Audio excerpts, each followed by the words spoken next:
Ma'am said, may lumabas kasi, hindi galing sa sa politiko o sa bante May lumabas sa nililing, may nade-develop na kayo ni Ma'am Lorna Tolentino. Wow, si Amanda. Oo, si Amanda. Yung kalab team news. Akala ko ako lang Marites din pala kayo dyan. Hindi. Unang naglabas kasi sa tabloid, sinabi ni Manang Lolit Solis na nagkakadevelop. At least, para dito sa amin, linawin. Ikaw yung maglilinaw, di ba? Opo. Aldi po, lang po, primanda. Maraming salamat po sa mga sumusunod at sumusuporta sa team namin ni Lorna Tolentino, ni Amanda. Kaya tawag sa amin primanda.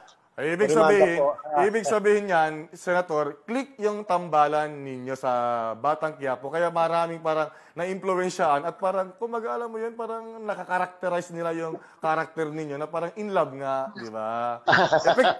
Effective yung acting. Katulad lang po niya na sinakyan din po yung love team namin ni Angel Aquino doon sa probinsyano.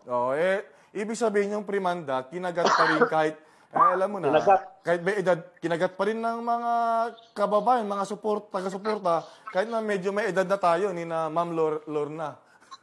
Oo nga po. Diba? Kaya nga po may love team pa pala yung mga senior citizen.